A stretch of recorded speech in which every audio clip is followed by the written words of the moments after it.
All right, thanks everyone for joining. This is the Future Proof Podcast. I'm here with Tyler. We're going to talk about some market trends in real estate and mortgage, and yeah, go from there. Talk about business development as well. So, Tyler, thanks for joining. Why don't you introduce yourself and tell everyone who you are? Yeah, so my name's Tyler Walen. I'm with Remax Results as far as real estate goes. Quick background, grew up in North Dakota, graduated mechanical engineering from NDSU, moved to the Twin Cities in 2019, 2020, got a job in sales engineering. COVID happened, and I lost my job. COVID happened, and just figured I would try my hat in an entrepreneurship role. The biggest driver for me getting into sales, I would say, is the lack of transparency and the lack of education. I feel like it's always been kind of a perceived, and in real life, like just people don't know enough and don't explain enough throughout most sales process. Or me and you kind of kicked it off and kind of, really connected. The first time we met was really about the transparency and education and things for your buyers. We'll definitely talk about that a little bit. But yeah, I mean, on a personal note too, like what kind of drove you, or what was like your attraction to real estate versus like, engineering or whatever you went to school for? I think at the end of the day, like real estate isn't necessarily my end goal. But the reason that I got into real estate is that I can have an impact on everybody. There's no one in the world that I can't have an impact on, at least in my current state license, I guess, Yeah, space. But in your little ecosystem. yeah, Yeah, for sure. so that's been the main draw, just because at the end of the day, I want to have more of a like mental impact on people, a positive mental impact. Like there's all kinds of things that go through my head every single day on how to have people take more time to be grateful, just more appreciation, more basically like one of the reasons I like this is going maybe a little bit off topic, but one of the reasons I like therapy so much is because it has people really think about um, themselves and what's the reality of the situation, not just what's going on in their head. the the one of the reasons why I actually reached out to you was because of like the books and the topics and your messages on your social media. And at that time, or I still am, I'm like was going through and am going through that self-actualization journey, after becoming a father and realizing kind of how much more there is to life other than just working, and the rat race, trying to figure out some way and somehow to live my life a lot more full. I came into like self-actualization with my coach at the time, and I was reading a book that you actually quoted at the time. I think it was like the five agreements or the four agreements. Four agreements, Yeah, the yeah. four agreements. And that's a super powerful book. And that's what got me to reach out to you, because I thought, that would be a good kind of something to talk about. So yeah, that's I love that. Keep going on there. I mean, it's what's your journey of there now? I mean, I know that you post a lot about kind of quotes, and I know you read a ton. Like, what are you reading right now, or kind of what are you kind of really interested in that aspect of it? Yeah, so my reading has fluctuated heavily. Um, there was like a 3 year stretch where I was getting through a book every week to 3 weeks max. So I read like 100, I think I'm at like 150 or 160 books, but I haven't read a whole ton in the recent year or so. But I've currently reading biographies, autobiographies, just trying to get more others' perspectives. Like I feel like I have my mental game figured out enough now where I'm looking to see how everybody else goes through their mental game and what their journey looks like. So yeah, and I haven't shared any of those just because I don't know, just the variety of perceptions of different people. Yeah, yeah, for sure. What was the most, what was like the most interesting one so far you've read? Okay, that's good. That's a good way to phrase it. I would say most interesting one. Gosh, so I've read Elon Musk's, and I've read uh, oh my gosh, Apple's CEO, Steve Jobs. Yep, Steve Jobs. Yeah, They're those two. both super interesting. They're both. I mean, they're everybody like knows about Mac and Apple, and everybody knows about Elon and Tesla, and so it's just a really nice perspective. Like have heard their story, how they went through their life a little bit, and really like rather than having everything seem so huge, it really brings things to perspective, I guess. Yeah. Dude, I mean, you got two guys that are, I mean, probably pretty similar in some aspects, but also completely different, as well. But they built, two of them built what, two of the biggest companies in the world, ever. So it's pretty Yeah. crazy. All right, well, cool. So going into kind of like a little bit of real estate, getting out of those, topics, I know that you can, probably use a lot of that stuff into real estate, but what are you seeing for, in our market in the local area? I know that you're focused a little bit more on buyers than listings just because of, you said about your demographic and your age and that kind of thing. What are you seeing with buyers right now? Is it I know that it's still technically a buyer's market or a seller's market, but we're getting a lot more inventory. I mean, we're up to about 3 months inventory right now. That's 2.7% up from last year at this time. We still got a couple months to go until it would be kind of a balanced market. But what are you seeing on the ground? Like, are like listings sitting on the market for a lot longer? Are you able to be a little bit more competitive on offers? Kind of what's just kind of on the top of your head with that? Yeah, I would say uh, it's definitely, in my experience, been in the business for almost 5 years. And out of those 5 years, it's the best time to be a buyer. You have so much negotiation power compared to my previous 4 years. So, but like I say this to everybody that starts out with me, to some way. The market right now is homes will stay on the market for a while, 2, 3+ weeks, and some homes will be priced well, marketed well, and we'll go first weekend. And just lost one that was priced really well in Richfield, had some updates that other houses didn't have, was transparent about like all their updates as well. So they had like a 2009 furnace, 2009 AC, but they got overlist, no inspection. I don't know what they ended up at, but there's still, when there's an awesome house, it goes fast, and um, it really helps to know all of the different tools that we use during COVID to structure your offer, to keep your inspection, to still be competitive, figure out ways to still be competitive while having an inspection. And that's our philosophy. I mean, obviously, if somebody tells us, yeah, we're good going no inspection and we're comfortable and you've made us aware of the potential risks, then we'll obviously write it up for them like that. But yeah, it's a variety of a market, but I'd say it's a really good time to be a buyer in my experience. Yeah.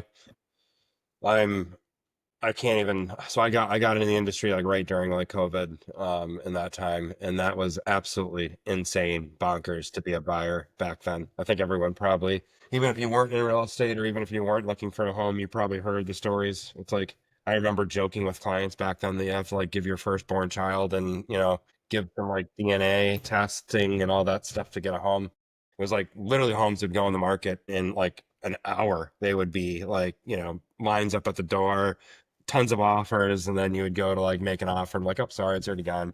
Went over for like $120,000 over asking. It's like, good Lord. So yeah, Yeah. that was a fun time. But yeah, I mean, I think you alluded to something that's probably a strength in most agents and most buyers at that time. And what it did for you then is learned how to structure a super competitive, really clean offer that, really brought up what your buyers were trying to do, but also make it competitive and like super attractive for sellers, which I think is, a really good skill that probably taught you during that time. Yeah. Definitely like the communication with the listing agent. Like if you're not having a conversation or you're not connecting with them in some manner Yeah. beforehand, like it seems like such a small step, but it could be the complete game changer for how you write your offer. Like if they are, fine having, X less in their purchase price, if they're able to stay in their house for X period of time after, then, that it's just yeah, there's a lot of different aspects of that. Yeah. All right, cool. Yeah, I mean, that's super important too. But what do you, moving forward, kind of looking in the future, kind of really what are you focusing on right now for, you know, buying buyers, growing your business, kind of what's a focus for Tyler, going into Q4 of 2025 and the Q1 of 2026? Yeah. I think right now it's just like learning And that's, I mean, that's always been like my focus, but learning about the process even further. I'd say a big part of my business right now has been systems where like I can educate a buyer.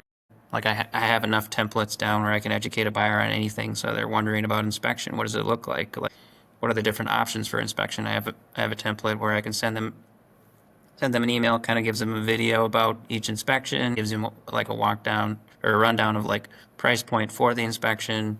And like I have that for most of the process at this point. Just preparing, setting expectations, always being 3 steps ahead. I think that's like my focus is like how can I always be 3 steps ahead and prepare and set the expectations for everybody that I'm working with. So like we touched on right away, like so there's no surprises. It's not like, oh, I get to this point.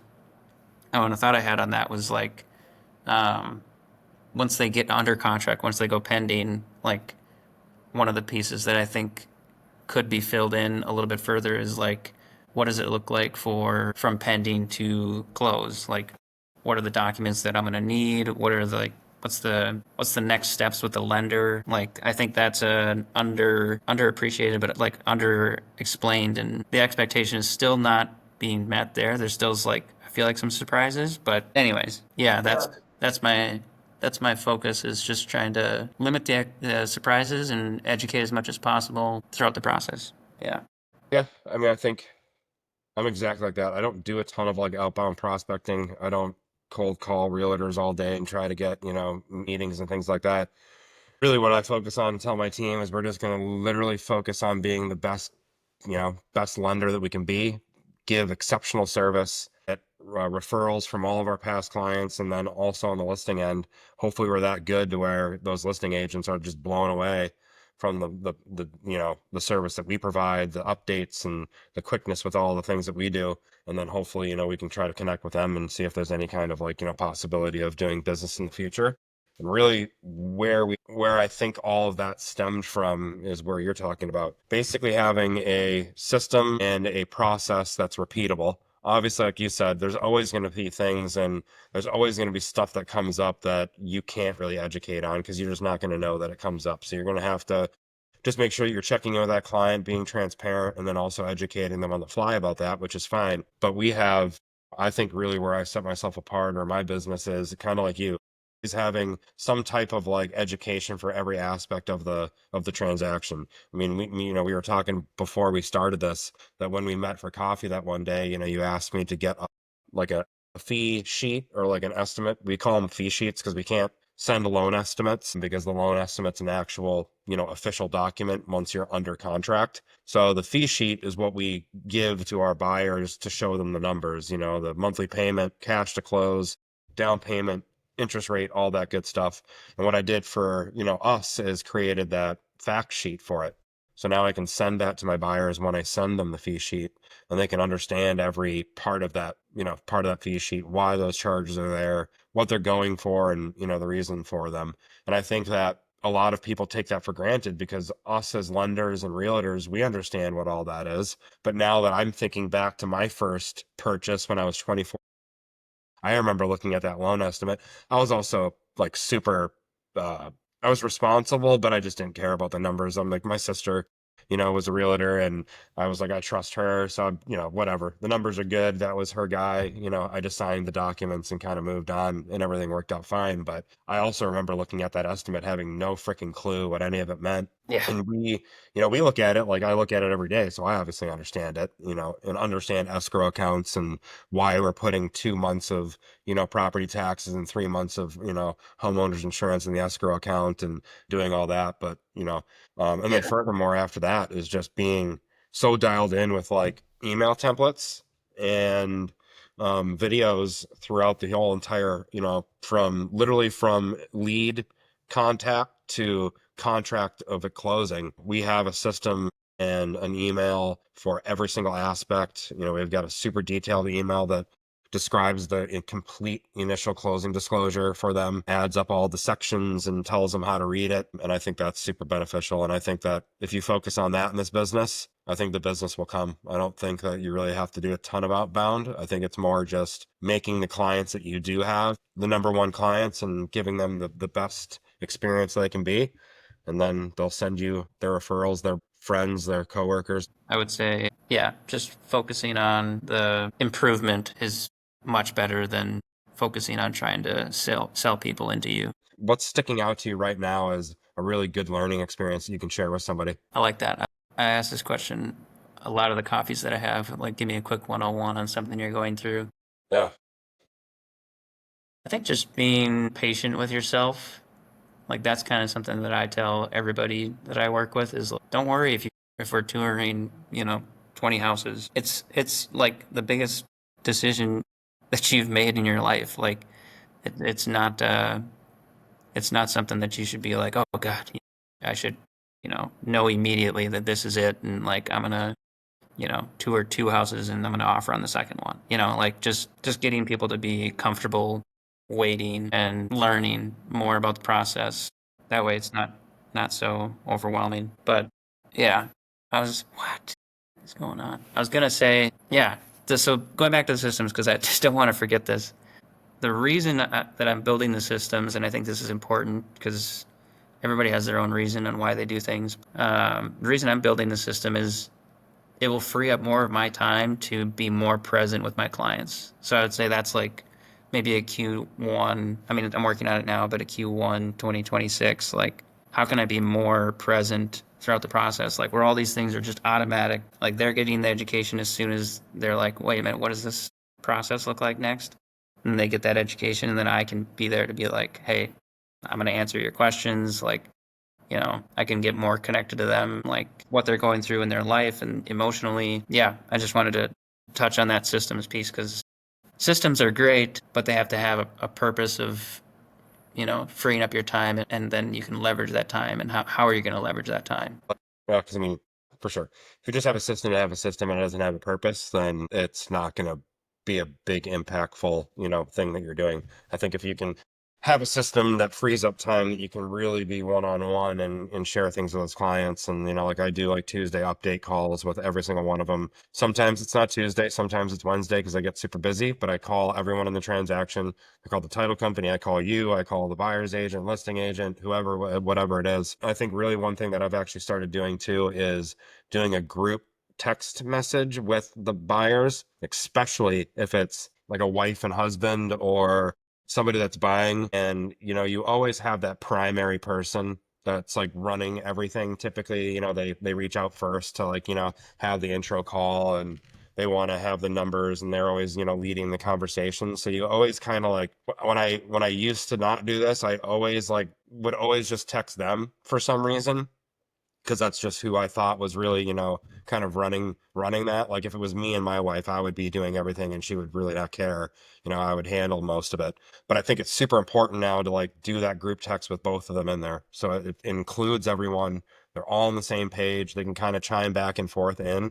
And we use that same text chat for the entire, contract and Yeah. process. And I think that's really helped because, and honestly too, I don't want to get into like, whatever, but for lenders, we get to the point sometimes is when they go under contract and things like that. If you have like a wife that maybe you really didn't like connect with, and she knows like another, their mom knows a lender or whatever, and they want to get a second quote, and then you never really connected with them, that wife is going to be maybe, hey, I'm going to go reach out to my, my mom's lender just to get a second, an update or a quote or something like that. So if you don't connect with everyone in the transaction, I think you're doing yourself a disservice. So I think that group chat is a really good way to do that.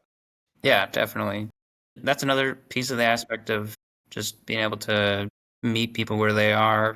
Like some people don't, they just want to be in the process. They just want to know kind of what's happening. They don't care much beyond that. But I think that like different forms of communication, like phone call, text message, email, like what is most preferred as they're going through the process. Yeah, we have a little, I think, I don't know if you do or whatever. I have like a little like questionnaire that they fill out at the beginning of it, and it tells us like kind of what their preferred method is and all that good stuff. So Yeah, that's definitely one of the things that one of the questions that I have as well. That's an ever improving thing too. Is what questions do I ask to start? But yeah, All right. Well, cool. Well, thanks for joining. How can people find you? I mean, are you on Facebook, Instagram, your yeah. website? You can find me. I mean, if you type in Tyler Walen, Walen, on Facebook, Instagram, LinkedIn. My website is Homes with Walen. Probably the big value resource in there would be the inspection details. Send that to everybody I work with. But yeah, Sweet. reach out anytime, text message, DM.